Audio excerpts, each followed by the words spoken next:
नमस्कार स्टूडेंट्स। आज हम लोग सुप्रीम कोर्ट के वर्ष 2023 में दिए गए महत्वपूर्ण निर्णयों की चर्चा करेंगे। सुप्रीम कोर्ट ने जो भी महत्वपूर्ण निर्णय वर्ष 2023 में दिए हैं उनको हम जितने भी कॉन्स्टिट्यूशनल केसेस हैं उस नज़रिए से और जो भी पॉलिटिकल केसेस हैं उस नज़रिए से देखेंगे।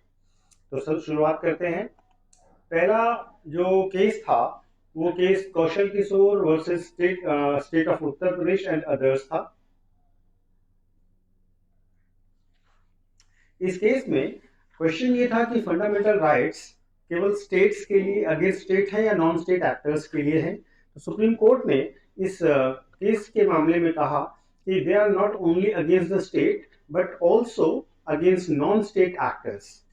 5 जजेस की कॉन्स्टिट्यूशनल बेंच ने यह कहा कि जो मौलिक अधिकार हैं वे केवल स्टेट के अगेंस्ट नहीं हैं, नॉन स्टेट एक्टर्स यानी कि जो गैर सरकारी कार्यकारी है उनके विरुद्ध भी मौलिक अधिकारों का संरक्षण प्राप्त है। वास्तव में कुछ मिनिस्टर्स ने कंट्रोवर्शियल रिमार्क्स किए थे क्राइम के विक्टिम्स के अगेंस्ट में, और विक्टिम्स ने कहा कि ये उनके आर्टिकल 21 का उल्लंघन है जो राइट टू लाइफ और पर्सनल लिबर्टी देता है, आर्टिकल 21। तो कोर्ट में जो 5 जजेस का केस था उसमें 4:1 के मेजॉरिटी से डिसीजन दिया गया कि फ्रीडम ऑफ स्पीच और एक्सप्रेशन जो है वो वास्तव में रीजनेबल रिस्ट्रिक्शंस के साथ आता है, जो reasonable restrictions article 19 sub clause 2 में दिए गए हैं। और इसके अंतर्गत कोई भी व्यक्ति या सरकार व्यक्ति के विरुद्ध फ्रीडम ऑफ स्पीच और एक्सप्रेशन की शक्ति का प्रयोग नहीं कर सकता है। तो इस तरह से स्थापित हुआ कि फंडामेंटल राइट्स जो हैं वो केवल स्टेट के अगेंस्ट में नहीं है बल्कि नॉन स्टेट एक्टर्स के विरुद्ध भी अवेलेबल है। दूसरा केस वास्तव में जो जम्मू कश्मीर के लिए आर्टिकल 370 था उसके लिए था। 370 को केंद्र सरकार ने वर्ष 2019 में खत्म कर दिया था और जम्मू कश्मीर को विशेष दर्जे का राज्य हटा दिया था। इस केस में जो कि 370 के लिए था उसमें सुप्रीम कोर्ट ने कहा कि जम्मू कश्मीर को दिए जाने वाला स्पेशल स्टेटस को जो हटाने के लिए अनुच्छेद 370 समाप्त किया गया है वो सही है, उसमें कोई भी प्रॉब्लम नहीं है। और ये एक यूनानिमस डिसीजन था जो सर्वसम्मति से दिया गया सुप्रीम कोर्ट का निर्णय था। कोर्ट ने कहा कि केवल जो 370 था वो केवल एक ट्रांजिटरी प्रोविजन था। ध्यान रखिएगा, क्या था? ट्रांजिटरी प्रोविजन था।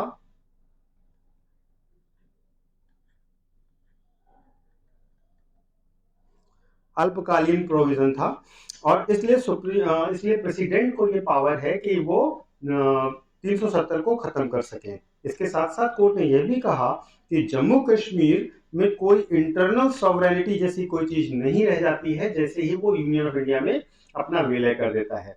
तो इस तरह से सुप्रीम कोर्ट ने अपने इस महत्वपूर्ण निर्णय में यह कहा कि 370 को समाप्त करने का केंद्र सरकार का निर्णय सही था।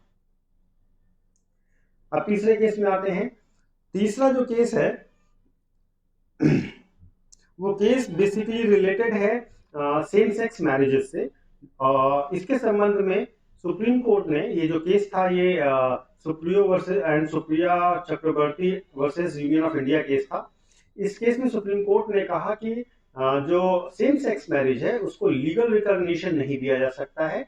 और इसके साथ साथ कोर्ट ने यह भी कहा कि जो केंद्र सरकार है वह ये डिसाइड कर सकती है कि किस तरीके से वो चाइल्ड अडॉप्ट कर सकते हैं या वो सिविल यूनियन में रह सकते हैं। ये कोर्ट ने कहा कि पार्लियामेंट में by law can provide it, but जो सेम सेक्स मैरिजेस हैं उनको मैरिज का लीगल रिकॉग्निशन देना ये संभव नहीं है, ये सही नहीं है, ये कोर्ट ने कहा। अगला जो डिसीजन था वो डिमोनिटाइजेशन को लेकर था। डिमोनिटाइजेशन को लेकर के सुप्रीम कोर्ट ने कहा कि ये केस का नाम था Vivek Narayan Sharma versus union of India case. और इस केस में 5 जजेस के बेंच ने कहा कि जो सेंट्रल गवर्नमेंट ने 500 और 1000 रुपए की बैंक नोट नवंबर 2016 में बैन किए थे वो वास्तव में सही डिसीजन था। ये एक मेजॉरिटी डिसीजन था। इसमें कोर्ट ने कहा कि जो जनता को समस्याएं हुई इस नोटबंदी के कारण उस आधार पर इस पूरी प्रक्रिया को क्वेश्चन में नहीं लाया जा सकता। ठीक है, मतलब जो hardships faced by the people है, that can not be a ground to set aside this exercise of demonetisation. Court ने कहा कि इस प्रक्रिया को वैलिड माना जाना चाहिए। केवल जो एक जज जो इस निर्णय से सहमत नहीं थे, जो असहमत जज थे, उन्होंने सिर्फ ये कहा था कि रिजर्व बैंक ऑफ इंडिया ने इस निर्णय को इंडिपेंडेंटली और माइंडफुली फॉलो नहीं किया है।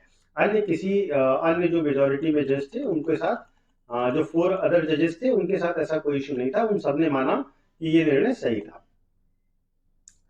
अगला जो निर्णय था वो था कि मैरिजेस जो है वो सुप्रीम कोर्ट डिसॉल्व कर सकता है on grounds of irretrievable breakdown. Supreme Court की कॉन्स्टिट्यूशनल बेंच ने कहा कि वो कोई भी मैरिज को खत्म कर सकता है, और वो खत्म करने की पावर उसको कॉन्स्टिट्यूशन के आर्टिकल 142 के अंतर्गत मिली है, जहां पर शादियां इरिट्राइवेबल ब्रेकडाउन में पहुंच गई हों। वहां पर जो कूल ऑफ पीरियड होता है, वास्तव में जो कूल ऑफ पीरियड है वो 6 मंथ का है।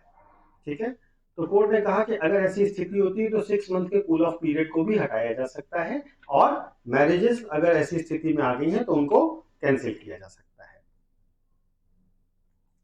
नेक्स्ट है living will norms for passive euthanasia को लेकर के। ये कॉमन कॉज ने केस किया था सुप्रीम कोर्ट में, common cause versus union of India case था। पहले क्या हो रहा था कि जो 2018 में सुप्रीम कोर्ट ने जजमेंट दिया था, उसमें यह कहा था कि जब भी कोई पर्सन जिसको पैसिव एथनेशिया दी जानी है, वो अपनी लिविंग विल केवल एक judicial first class judicial magistrate के सामने करेगा, तभी उसको वैलिडिटी प्राप्त होगी, अदरवाइज नहीं होगी। सुप्रीम कोर्ट ने अपने इस निर्णय को पलटते हुए जनवरी 24 में ये कहा है कि जो लिविंग विल है उसके लिए केवल एक नोटरी या गेजेटेड ऑफिसर के सामने इसको हम साइन कर सकते हैं।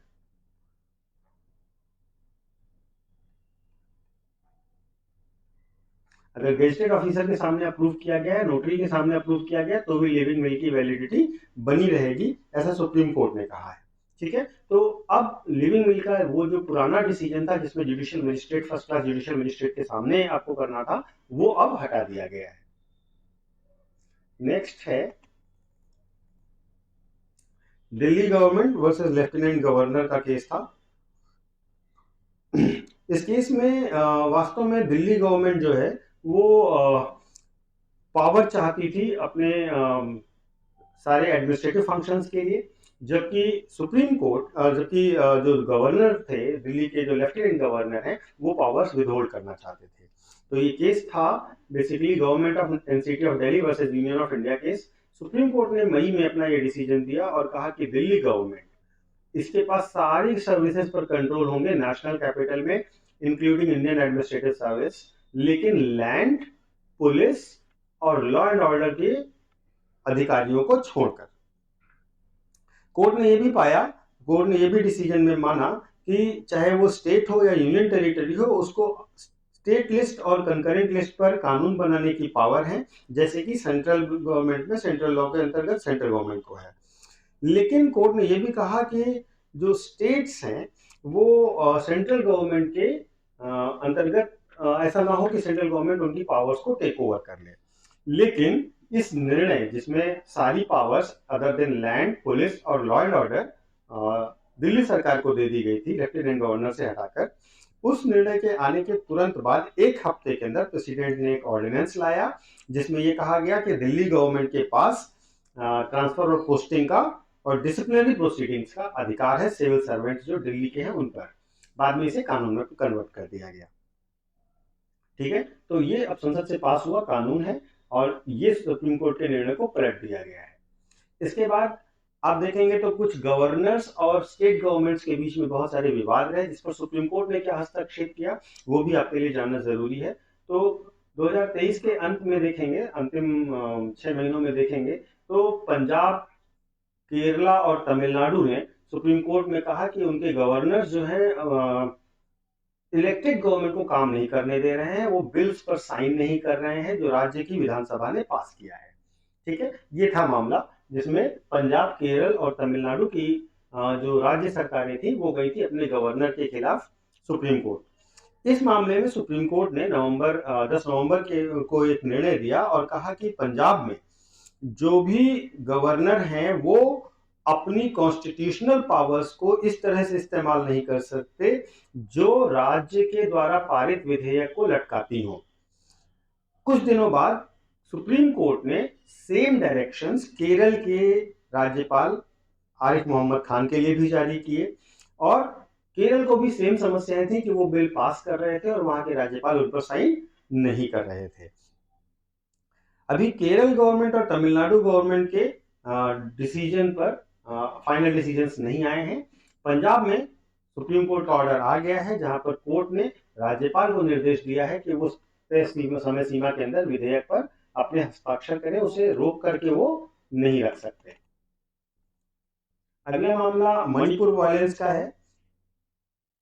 मणिपुर वायलेंस के केस में आप देखेंगे मणिपुर में करीब 1 साल से हिंसा चल रही है और मणिपुर में जो वायलेंस हुआ उस पर सुप्रीम कोर्ट ने सुओ मोटो एक्शन लिया है।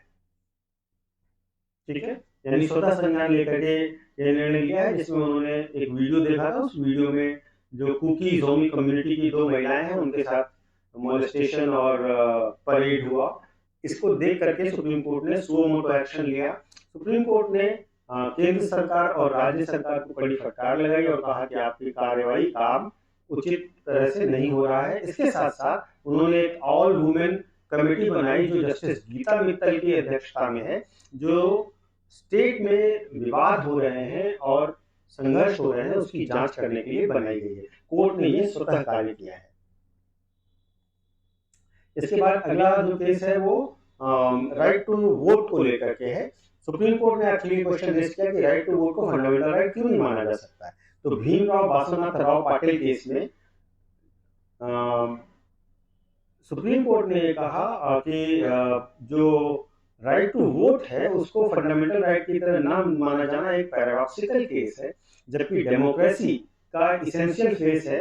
डेमोक्रेसी जो है वो इसेंशियल है कॉन्स्टिट्यूशन के लिए और डेमोक्रेसी के लिए इसेंशियल है वोटिंग प्रोसेस। तो फंडामेंटल राइट्स के अंतर्गत ही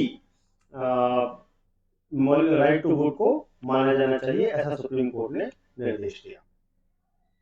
तो ये 10 बड़े केस थे जो वर्ष 2023 में सुप्रीम कोर्ट ने अलग अलग मामलों में निर्णय दिए हैं। आप इनको ध्यान से नोट कर लीजिएगा, केस के नाम प्लस डिसीजंस को। अगर कोई भी कंफ्यूजन होता है तो आप मुझसे पूछ सकते हैं। धन्यवाद।